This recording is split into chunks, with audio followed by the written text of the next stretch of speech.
দাদা 10 টাকায় হবে না। আরে হয়ে যাবে দাদা 10 টাকায় হবে না, আমার লস হয়ে যাবে। আরে দাদা বলছি তো এতে হয়ে যাবে। মালিক বকা দেবে আমার থেকে। আরে হয়ে যাবে। দাদা আমার মাইনে থেকে কাটা চলে যাবে এটা। বোন, আমাকে দুটো মালা আর কিছু খুচরো ফুল দাও। তোমার কাছে জুতো নেই নাকি? না দিদি, আমার কাছে জুতো নেই। এই রোদের মধ্যে তুমি খালি পায়ে হাঁটছো, তোমার কষ্ট হয় না? পায়ে ফোসকা পড়ে না? আমি ওনাকে বলে দিয়েছি, উনি নিশ্চয়ই কিছু একটা করবে। কাকে বলেছো? কেন? আমার মহাদেবকে।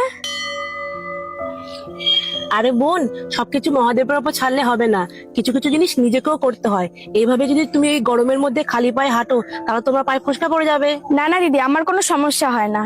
দুপুরবেলা একটা ভেজা কাপড় আমার পায়ের মধ্যে রেখে দিই, আর মাঝে মাঝে ওটার মধ্যে একটু জল ঢালে, দিনটাও কেটে যায় আর আমার কোনো সমস্যাও হয় না। সারাদিনে তোমার এতটা ফুল তো নিশ্চয়ই বিক্রি হয়ে যায়, তাতে তুমি একটা চপ্পল কিনতে পারো। এই ফুলগুলো দিদি, এগুলো তো আমার না, এগুলো আমাদেরকে মালিক দেয়। আর এই মন্দিরের আশেপাশে অনেক ছেলে মেয়ে আছে যারা আমার মতন ফুল বিক্রি করে। এই পুরো ঝুড়ির ফুল বিক্রি করে দিলে মালিক আমাদের 50 টাকা করে দেয়। এবার তুমি বলো দিদি, এই টাকা দিয়ে আমি খাবার খাবো না জুতো কিনবো? আমি খাবার খাবো না জুতো কিনবো? এই যে দিদি 30 টাকা। আচ্ছা, তোমার বাবা মা নেই?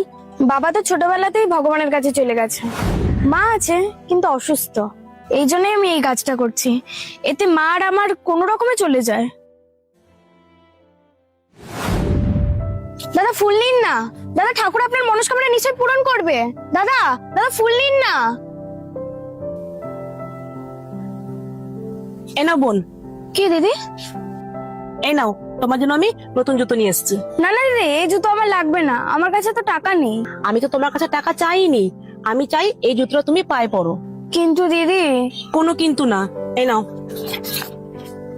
নাও পায়ে পরো।